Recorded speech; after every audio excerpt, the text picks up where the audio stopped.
आज नवीन निवास आमर बरण्य नेता विजु जनता दलर सभापति एवं विजु जनता दल संसदीय दलर चेयरपर्सन अध्यक्ष श्री नवीन पट्टनायक महोदयंकर अध्यक्षतार विजु जनता दलर संसदीय दल बैठक अनुष्ठित होता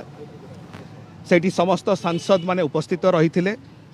एवं अनेक गुरुत्वपूर्ण प्रसंग को नहीं आम दलर सभापति आमर नेता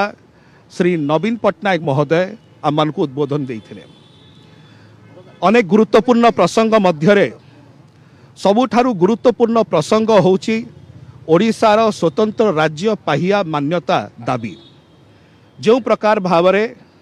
2 दशंधि ऊर्ध्व विजु जनता दल एवं मान्यवर दलर सभापति श्री नवीन पट्टनायक महोदय सबुबले चेष्टित रही से क्रम आप देखिए यही जो प्रचेषा विजु जनता दलर यही संसदीय जो पार्लियामेंट सेशन आरंभ होगा जाऊँगी 31 जनवरी सेटा को विजु जनता दल जोरदार भाव में उठेब आम मन पकड़ा चाहूँ 2014 जिते भारतीय जनता पार्टी तांको निर्वाचन इस्तेहार रे से माने ओडिशा को स्वतंत्र राज्य पाहिया मान्यता देबे स्पेशल कैटेगरी स्टेट देबे किंतु आज पर्यंत से माने भूली गले से जिनस को उभय केन्द्र रे एवं राज्य रे Bharatiya Janata party double engine सरकार यह दृढ़तार सहित विजु जनता दल उत्थापन करिवो ता सहित एई संसद अधिवेशन रे जो प्रकार दरदाम वृद्धि होईची एवं 6 जनवरी रे जो प्रकार भाव में विजु जनता दलर महा जो एजिटेशन होता से जो प्रकार भाव में स्वतःप्रत भाव में ओडिशार जनसाधारण आसिकी मिसिथिले एथुरु गोटाए जिनस स्पष्ट डबल इंजिन सरकार संपूर्ण भाव विफल हो जाइए भारतीय जनता पार्टी सरकार एवं ताकू जोरदार करा जीवो एई प्रसंग को संसद ता सहित जो बेकारी समस्या रही बेकारी समस्या अत्यंत उत्कट है भारत वर्ष रे ए प्रकार बेकारी समस्या देखा जाई नथिला केबे किंतु आज ये डबल इंजिन सरकार रे डबल माड़ डबल बेकारी देखा जाउची सही प्रकार भाव में आमर चाषी भाई भौणी मानक सहित जो प्रकार भाव में अत्याचार करुच्ची केन्द्र में भारतीय जनता पार्टी सरकार एवं ओडिशा भारतीय जनता पार्टी सरकार ता विरुद्ध स्वर उत्तोलन करा एवं डिमांड रहिबो जो एमएसपी आज केंद्र सरकार 2300 टंका दौरान प्रति क्विंटाल पैडी रे धान रे सेटा को डबल करने स्वामीनाथन कमिशन रिपोर्ट अनुजाई जोटा कि 4600 टंका प्रति क्विंटाल करा जाऊ ए डिमांड रहिबो भारतीय जनता पार्टी बारंबार कहता स्वामीनाथन कमिशन रिपोर्ट अनुसार आमे चाषी आय को द्विगुणित करूँ से करें ना एमएसपी को द्विगुणित करूँ से करें ना तो यहाँ गोटे जोरदार भाव में दाबी रजु जनता दल तरफ ता सहित जो प्रकार भाव में अदिनिया वर्षा एवं अन्यान्य जो नेचुरल डिजास्टर्स जो चाषी माने हटहटा होती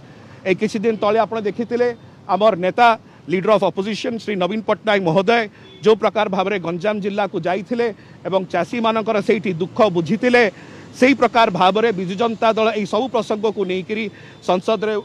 उत्थापन करिवो पोलावरम एवं महानदी प्रसंग जोरदार भाव में रखाजिवो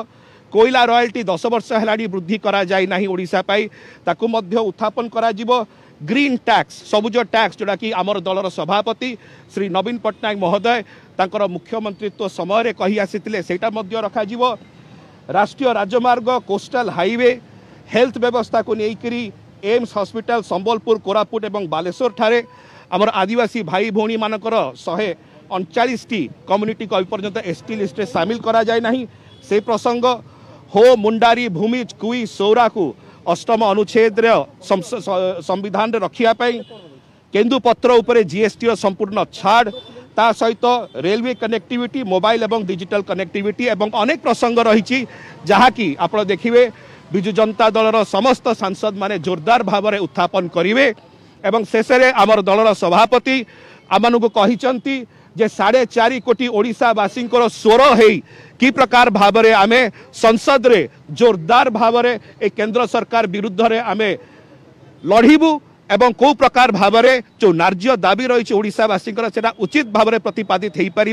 ये डबल इंजिन डबल धोखा सरकार विरुद्ध रे ये जो संग्राम अच्छी लड़ाई अच्छी यहाँ संसद रू नहीं पूरा पल्ली पर्यंत चली संसद अधिवेशन आप देखा मिले वन नेशन वन इलेक्शन को लेकर अबिका आप जानते जेपीसी चली जेपीसी रे आमर मान्यवर सांसद श्री मानस रंजन मंगराज महोदय अच्छा जेपीसी रे दल तरफ स्पेसिफिकली आमर जहाँ स्टैंड रही जेपीसी रे रखा एवं जेपीसी पर जिते फ्लोर ऑफ द पार्लियामेंट रे आसीबो आमर दलर सभापति निर्देश क्रमे उचित समय उचित भाव में सबू विषय को रखाजिबो एटा आपन पाखक आसीबो जदि ये सब जिन आम मीडिया सामने कहीदेबू ताले जेपीसी रे कौन कह पार्लियामेंट रे कौन करा सो जेपीसी चली जेपीसी रे बिजु जनता दल तार स्टैंड स्पष्ट करिवो परवर्ती समय रे पार्लियामेंट रे रखिबा जूम रे आम सहित थिले ऑनलाइन रे थिले आपको वीडियो आसी आप देखि पारिबे ऑनलाइन रे आम सहित थिले ताकर गोटे ट्राइबल रो गोटे बड़ प्रोग्राम चलता 20-30 हजार लोकंकर